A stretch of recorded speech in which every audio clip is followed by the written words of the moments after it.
Good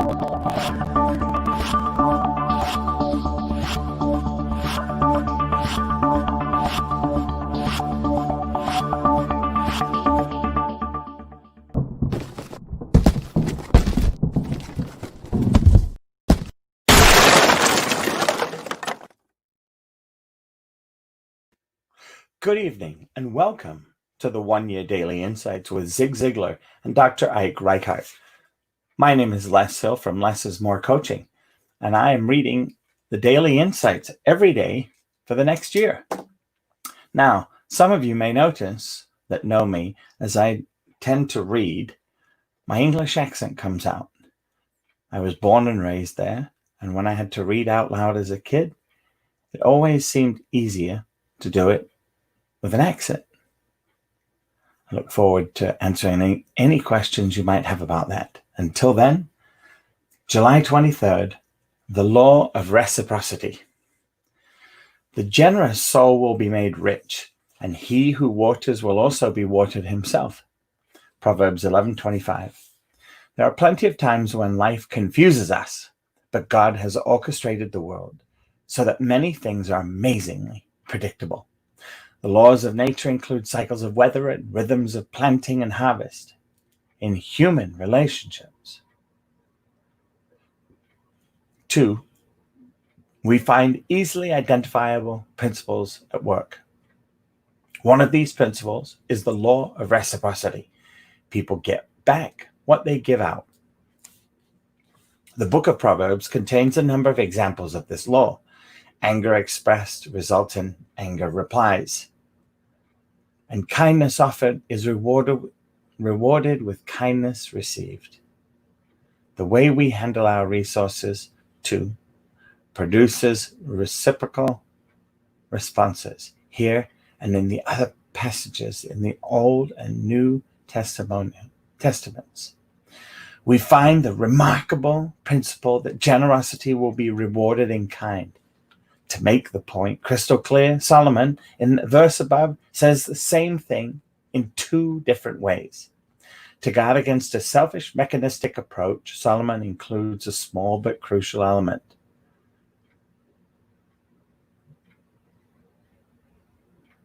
The generous soul will be made rich. God wants his people to be generous at the deepest level of their hearts, caring for people in his kingdom, instead of looking for a great return on an investment. A great return is promised, but only for those who give them willing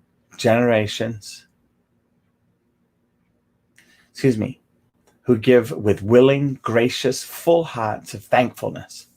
Those who give generously and gladly don't care as much about the promise of return. They are far more interested in using their resolve to make a better place.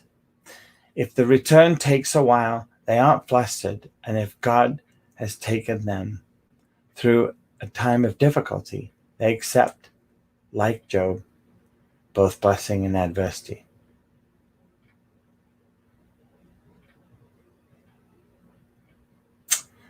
The law of reciprocity is a principle God instituted to bless us, but he's more interested in the attitude of our hearts than the numbers on a check.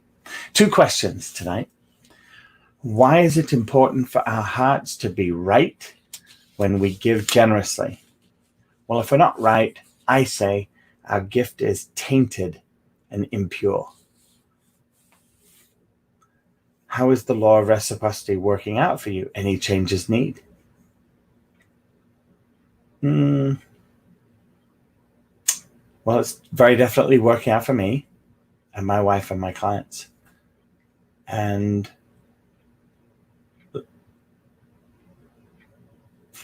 with that being said, the last thing, I can't think of anything else. I know some of you are chuckling. Goodness is the only investment that never fails.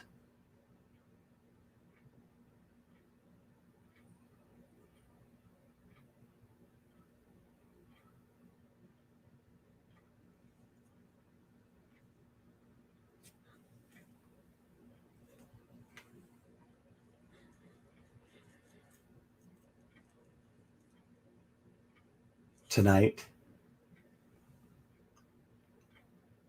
I'm moved by the quote, "Goodness is the only investment that never fails," by Henry David Thoreau. I hope you're as moved by it as I am. And we need more goodness in the world.